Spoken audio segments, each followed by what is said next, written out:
bienvenidos a esta burbuja de los viernes. Ya saben que cerramos la semana, al menos la lectiva, bueno, pues con algún tema que seguro que les llama la atención, seguro que les pica la curiosidad, o al menos vamos a abandonar esa actualidad turbulenta, aunque a pesar de todo ello, este tema, el que vamos a tratar hoy en la burbuja, también tiene que ver, y de qué manera, con la actualidad, a pesar del silencio. A pesar de que a algunos no les interesa que incidamos en esta cuestión. Porque vamos a hablar de una nación, de un país denigrado por muchos. Un país que ha sufrido el insulto, el vituperio de quienes imponen su moral en muchas ocasiones. Y en este caso se ha visto azotado esta nación por un desastre natural que ha tenido unas consecuencias devastadoras. Ahora bien, parece que algunos medios de comunicación, que algunos políticos, que algunas entidades solo les interesa lo que ha sucedido en un país vecino, como es Turquía, pero no el país, la nación de la que hoy vamos a hablar. Sí, les hablo de Siria.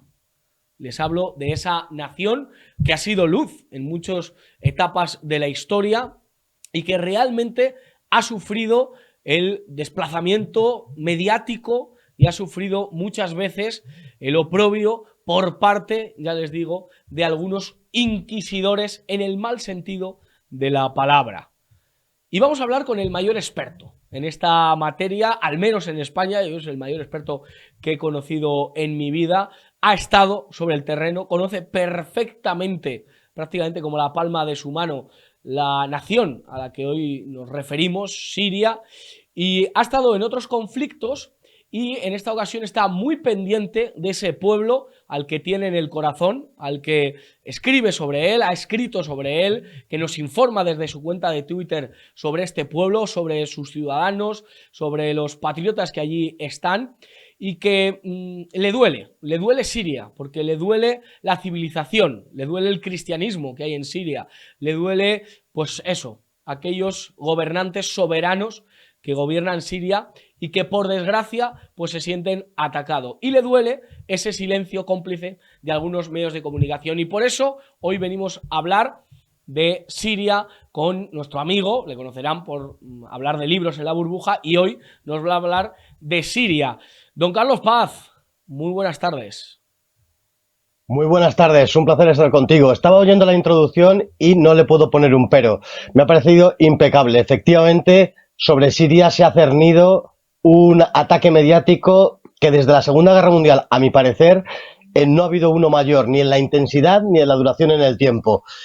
Y qué decir de Siria, que es la cuna de la civilización occidental por una parte y por otra la cuna del cristianismo. Fue en Damasco donde San Pablo, según la tradición, cayó del caballo, no hubo tal caída, pero sí que tuvo la revelación, tuvo el hecho de convertirse al cristianismo, pasó de ser Saulo a Pablo y desde ahí difundió el cristianismo y le dio forma. ¿A qué se deben los motivos de este silencio mediático contra Siria, estos ataques feroces que no conocíamos desde hace muchos años, como usted ha relatado, pero estudiando Siria, estudiando la realidad siria, ¿por qué se ha producido este fenómeno?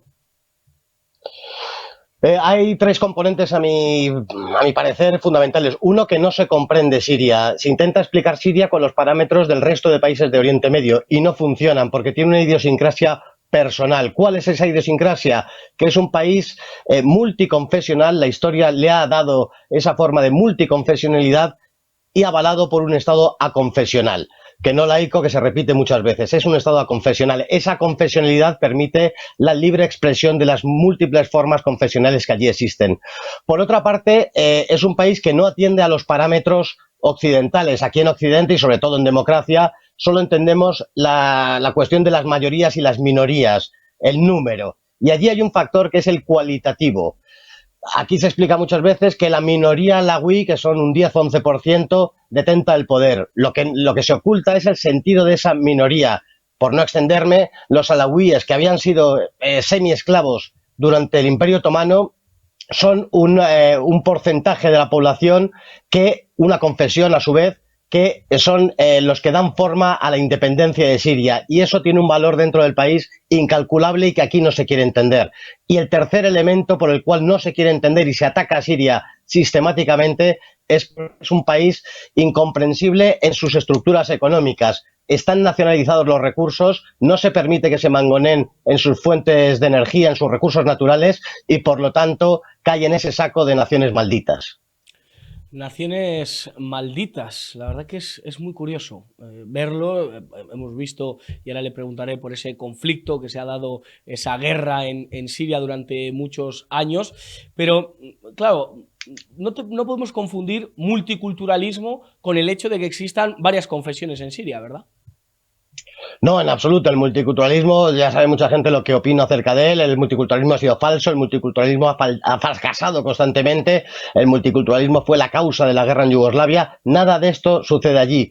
La multiconfesionalidad de la que hablaba es el producto histórico de haber sido la cuna del cristianismo, de que en el siglo VII, después de la batalla de Yarmouk, se imponga el Islam, que siguió permitiendo la existencia del cristianismo de sus múltiples formas. Hay hasta 12 confesiones diferentes cristianas viviendo allí, algunas las autóctonas, quizá la mayoritaria dentro del cristianismo es la sirio-ortodoxa, es la heredera de la iglesia de Antioquía, la primera iglesia que funda San Pedro después de marchar de Jerusalén. Hoy cae Antioquía dentro de territorio turco, pero es la iglesia de Antioquía y es la iglesia más respetada por todos los sirios, sean cristianos, musulmanes o de otras muchas minorías como los drusos, que son inclasificables.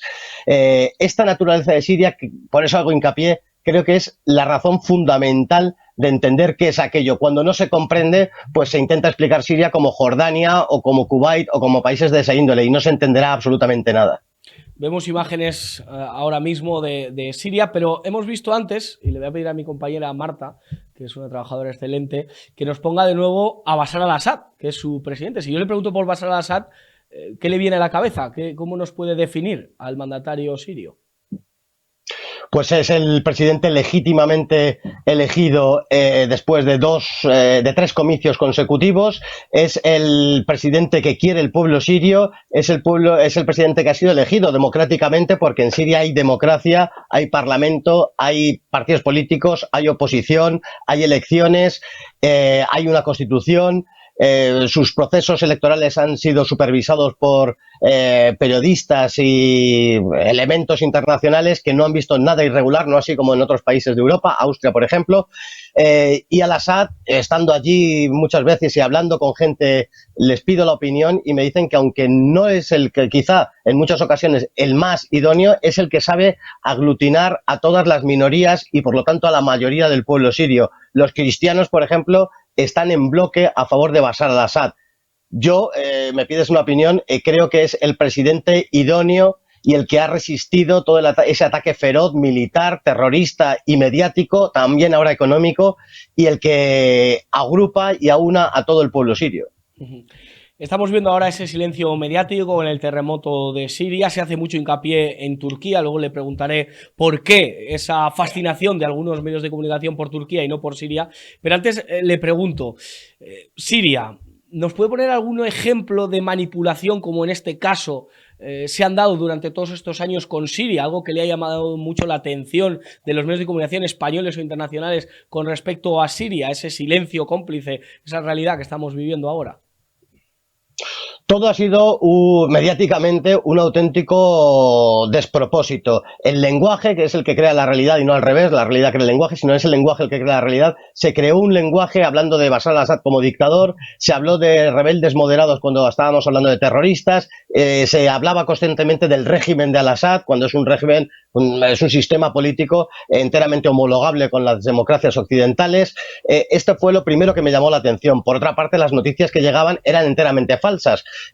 Había, por ejemplo, y lo contó la hermana Guadalupe perfectamente y mejor que yo, cómo manifestaciones a favor de al-Assad se daban aquí como manifestaciones en contra de al-Assad. Ha sido la manipulación constante, por ejemplo, que los terroristas tenían Alepo, nunca tuvieron Alepo, tuvieron solo la parte este. Los medios de comunicación alimentaron aquella leyenda de la utilización de de armamento químico, que después de ir la OPAC, la organización que se encarga de Naciones Unidas de examinar si hay uso de material químico, dictaminó que no, y todavía se sigue repitiendo machaconamente que sí se utilizó. Ha sido una campaña tan voraz, y luego a título personal, venir aquí, intentar contar lo que yo he visto. Por ejemplo, desde que fui testigo de la toma de Arsal, la última población del Líbano que limita con Siria, que estaba en manos del Estado Islámico, y venir aquí a contar cómo fue Hezbollah el que liberó del Estado Islámico esos territorios, se me negó contarlo, se me prohibió contarlo en un periódico, en otro periódico se me negó poder hablar algo en contra del Estado de Israel, y hay televisiones que este tipo de temas no los quieren tener porque les da miedo. No sé a qué exactamente, puedo tener una idea muy aproximada, pero da miedo tocar este tipo de cuestiones. Da miedo con lo de las armas químicas, no aprendimos de las armas de destrucción masiva y parece que tampoco con esta leyenda, esta falsedad, fake news se dice ahora, pero toda la vida ha sido un bulo, una mentira, pues se sigue continuando. Vamos a hablar del terremoto. Ahora mismo, ¿cómo está la situación en Siria? Tienes personas ahí que te cuentan, que te dan información. ¿Qué es lo que ahora mismo está sucediendo? No sé si tienes números con los que manejas, de cuántas víctimas, pero cuéntanos un poco cómo está el terreno ahora, cómo está la realidad en Siria después de ese brutal terremoto.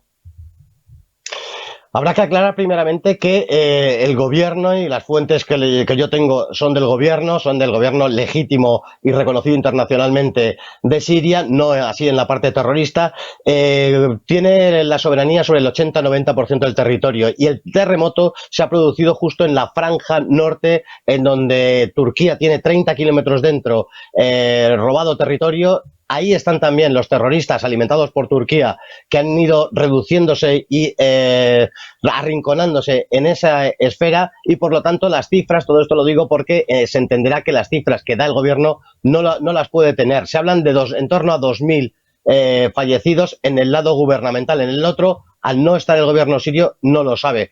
No se pueden dar cifras fehacientes. Sí decir que constantemente imágenes que aparecen de la poquita información que se da acerca de Siria, no deja de ser paradójico que las imágenes que aparecen son del lado terrorista, con ese grupo, esa organización pseudo humanitaria que pertenece al universo terrorista, que son los cascos blancos, y que dan cifras y datos que tienen que ponerse en cuarentena, puesto que recuerdo que no es que sea propaganda hablar de terroristas, sino que son del grupo Tahrir al-Sham, que pertenecen a lo que aquí conocemos como yihadistas. La situación es muy mala, y la gente pensará que por la guerra que empezó en marzo del 2011. La situación de la guerra está solventada hace mucho tiempo, y en el plano económico también. La situación económica es mala porque Siria sigue sufriendo desde aquel año, desde el 2011, un bloqueo económico y unas sanciones que le impiden comerciar libremente. Además de esto, cuando sucede alguna catástrofe natural como lo que ha sucedido el terremoto, agrava muchísimo más. Para hacerte una idea, te diré que la moneda siria se ha depauperado, se ha devaluado un 90% con respecto a aquel 2011, y que los sueldos están en torno a 100, 150 euros. Y para hacernos una idea, si pensamos que la carne vale en torno a 25 euros, entenderemos que la población no tiene acceso a bienes de consumo de primera necesidad. Pero insisto, no es por la guerra, sino por el bloqueo de la Unión Europea y de Estados Unidos. Ha dado usted datos muy concluyentes. No se lo pregunto con ánimo de hacer sangre, sino porque a veces hay otros países que utilizan el bloqueo como excusa. ¿Realmente existe ese bloqueo del que usted nos habla? ¿En qué se ve? ¿Qué pruebas tenemos de ese bloqueo, de esa intención directa de la Unión Europea, del Estado de Israel para, pues con Siria, para intentar laminar, acabar con ese gobierno que usted nos dice legítimo, y así lo es internacionalmente, de Bashar al-Assad? Bueno, la prueba del 9 es que hace unos días, conjuntamente 2 días después del terremoto, publicó Estados Unidos que levantaba las sanciones. O sea que las sanciones son reales. ¿Qué sucede en verdad? pues que Siria tiene que buscar otras fuentes otros lugares con quien relacionarse. El Líbano ha tenido un papel fundamental en el desbloqueo de esas sanciones económicas. Rusia, fundamental, le han apoyado, y otras potencias regionales como Irán o Irak, que se ha portado realmente bien. La prueba de que existe es que Estados Unidos reconoce que van a levantar durante unos días, en torno a medio año, las sanciones para que puedan ser ayudados los sirios. ¿Y por qué? Vuelvo a la pregunta con la que introducía de alguna manera esta conversación. ¿Por qué con Turquía? Si se tiene esa condescendencia, sí que se intenta desde muchos medios pues ayudar y mandar ropa, mandar dinero, y en cambio ese silencio con Siria. ¿Por qué esa diferencia tan grotesca? Porque no deja de ser llamativa que dos naciones que han sufrido de una manera directa el terremoto, al igual manera, Turquía sí interese y Siria no. Turquía es miembro de la OTAN. Turquía tiene el segundo ejército más importante de la OTAN. Turquía tiene unas relaciones preferenciales para con la Unión Europea, invadiéndonos con sus telenovelas y con su población. Ahí la Unión Europea tiene tratados para la cuestión de la inmigración, una inmigración que ha sido utilizada por Turquía sistemáticamente para utilizarlo como llave y arma de presión geopolítica. Turquía, todo el mundo occidental están intentando atraerle, porque después de que Turquía tuviese la respuesta de la negativa en la entrada de la Unión Europea, se lanzó por un lado, a hacer una política neotomana, a reconstruir el Imperio Otomano. Pensemos que los pueblos turcómanos llegan hasta China, a Azerbaiyán, Turkmenistán, y llegamos a Xinjiang, a la zona allá de China, una provincia china, y tiene mucho miedo Occidente de que se pudiera lanzar a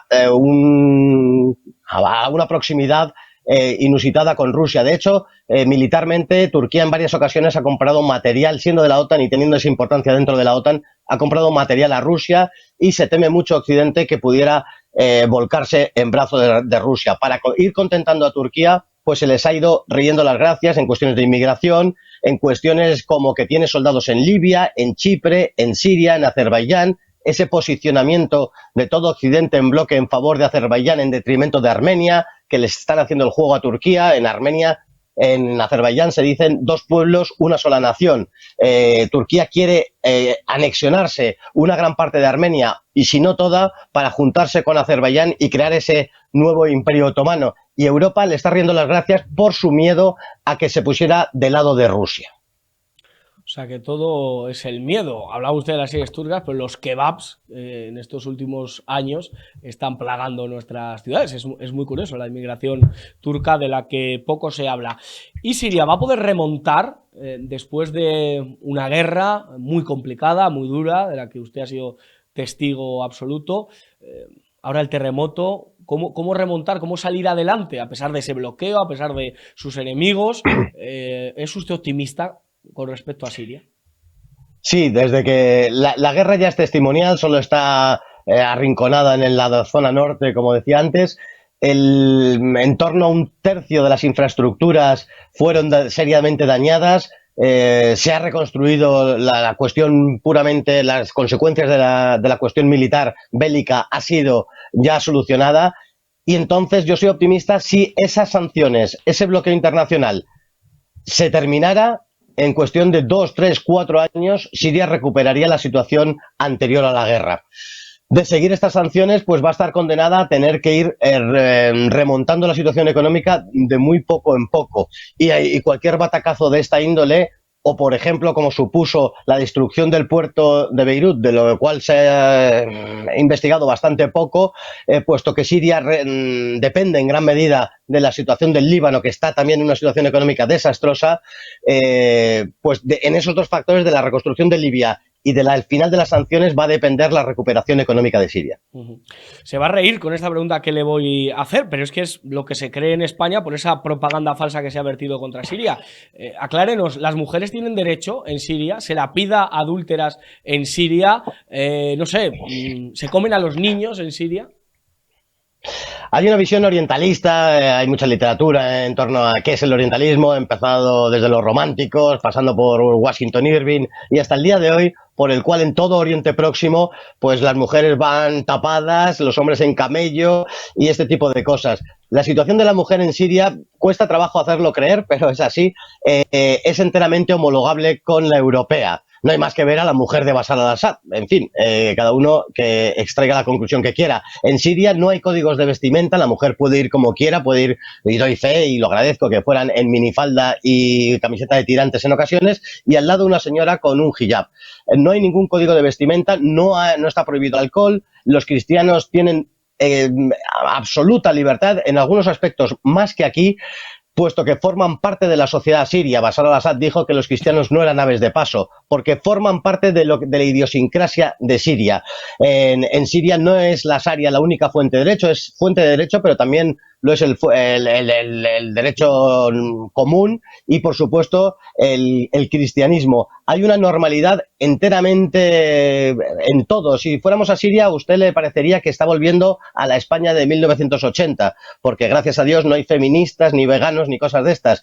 Y se vive con total normalidad. Yo en Damasco me siento más libre que en Madrid. Y expresamente, al hablar de las mujeres pueden desarrollar cualquier profesión, por supuesto, no tienen que llevar ningún código de vestimenta, pueden hacer plenamente lo que les venga en gana, absolutamente. Y hablando de esa libertad que se disfruta en Siria, ¿qué envidia usted de la Siria actual? Usted que sí ha vivido la España de 1980, yo no he tenido ese gusto. ¿Qué envidia de esta Siria con respecto a nuestra España, la España de 2023? Pues es lo que yo conocí en aquellos años de los 80 y de parte de los 90 como el mundo normal. No había estas ideologías disolventes que hoy nos inundan. En Siria no existen, esto da envidia encontrárselo allí. Uno puede hablar libremente, no como aquí, esa corrección política, aun teniendo, como todos los regímenes políticos, sus propios tabúes. Uno puede expresarse mucho más libremente sin que les censuren como aquí existe. ¿Qué envidio? Pues que aquella vida de los años 80 que yo viví, allí todavía sigue permaneciendo y manteniéndose. Es envidiable llegar allí y poder expresarse en plena libertad. Máxime con algunas cuestiones que yo pienso que aquí sí me siento perseguido y allí en absoluto. ¿Nos puede dar algún detalle de esos viajes que usted ha hecho? ¿Alguna escena que le haya impresionado, que no sé, le haya llamado mucho la atención de lo que es Siria, de lo que podamos conocer Siria? Una imagen que se le haya quedado, que incluso le venga al recuerdo, siempre que se pueda contar. Hay cosas inconfesables, por lo menos en público, pero mira, por ejemplo, recuerdo estar en la capilla de Ananías, donde San Pablo, Ananías le cuida, y allí se convierte... recupera la esa vista. Capilla recupera la vista, en fin, pues esa capilla existe, estuve allí pues rezando y este tipo de cosas, y cuando salí, hablé con una persona y esa persona era el responsable de cuidar aquella capilla. Era musulmán y tenía una devoción por San Pablo y por el cristianismo absoluta. Ese sería un poco resumen de lo que es Siria. Ese es el espíritu de Siria. Nos habla usted, nos da esos nombres y me traslada a los Hechos de los Apóstoles. Es espectacular esa nación Claro. y cómo los cristianos tenemos que tener el corazón con ella. Por eso es importante estar atentos a lo que está sucediendo siempre en Siria, porque creo que algo de los cristianos está en esa nación. Para ir acabando, don Carlos, usted tiene una agenda apretada. Yo tengo apretados los pantalones, cada uno tenemos apretados una cuestión. ¿Cómo ayudar a Siria ahora mismo? ¿Cómo se puede ayudar? Ya que hay silencio y no nos lo permiten los medios de comunicación, ¿cómo se puede ayudar ahora mismo a Siria? ¿De alguna manera?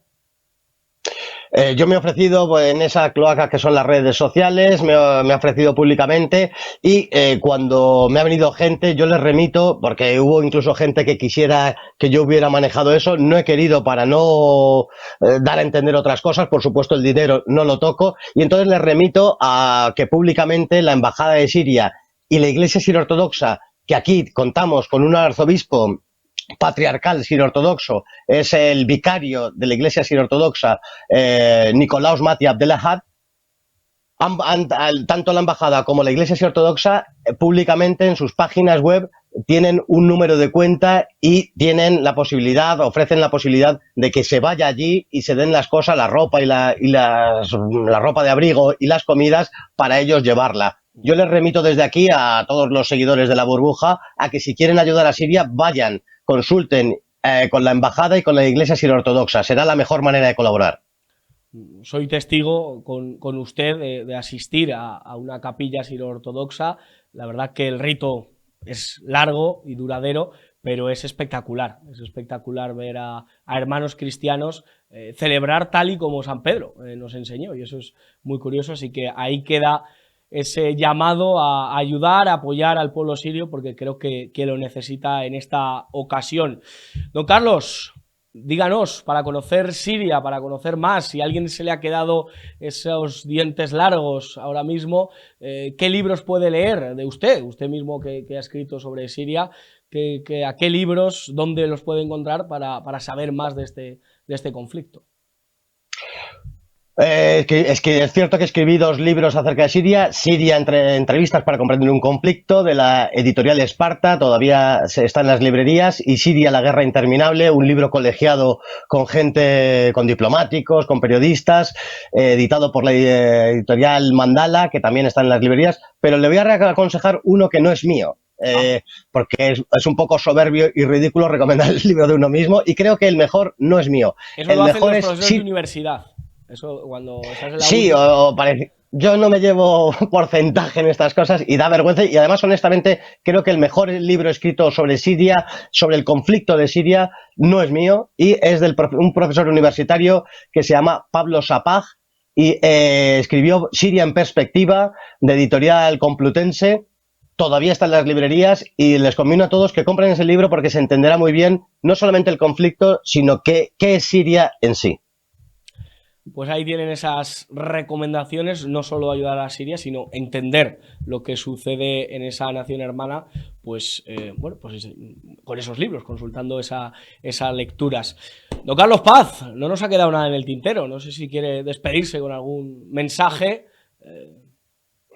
Bueno, simplemente sería muy arduo hablar de Siria, pero agradecerte de verdad por mi cercanía a Siria, por mi amor y fervor a Siria, a todo, a su pueblo, a su gobierno, a su ejército, a sus gentes, a la historia de Siria. En su nombre, decirte muchas gracias, porque necesite a Siria ser conocida, ser comprendida y ser querida. El pueblo sirio y todos los que usted ha relatado tienen en la burbuja su casa, así que gracias a ustedes y gracias a ti en representación de todos ellos por arrojarnos tanta luz y hablar con verdad absoluta y desmitificar sobre todo las mentiras que se han intentado por los intereses que usted muy bien nos ha contado. Don Carlos Paz, muchísimas gracias. Muchísimas gracias, feliz fin de semana. Eso es. Pues nada, nosotros nos despedimos en esta versión de los viernes de la burbuja. Fíjense, Siria, la verdad que ahora está un poco complicado poder visitarla, poder acercarnos allí, pero de verdad, ojalá que en 3 años remonte esta nación, la nación que fue testigo de esa andadura de San Pablo, de ese origen del cristianismo tal y como lo conocemos, de la Iglesia, y que realmente creo que es muy interesante conocer naciones que no están marcadas por los parámetros ahora progres, europeístas, en el mal sentido de la palabra, en el mal sentido de lo sistémico de la Unión Europea y esos mandamases de Bruselas, sino que es una nación que pasa de todas esas cosas y que ha decidido ser soberana, y por eso tiene tantos enemigos. Pues esas han sido las recomendaciones, ese ha sido el mensaje de Carlos Paz. Les dejamos con toda la programación de Periodista Digital, y mañana, ya saben, a las 6 de la tarde, Los Cancelados. Que la verdad que va a estar interesante el repaso político que vamos a hacer de la semana. Como siempre digo, que no se lo cuenten porque ya se lo contamos nosotros. Alejen a los niños del televisor y aléjenles de Irene Montero. Que Dios les bendiga.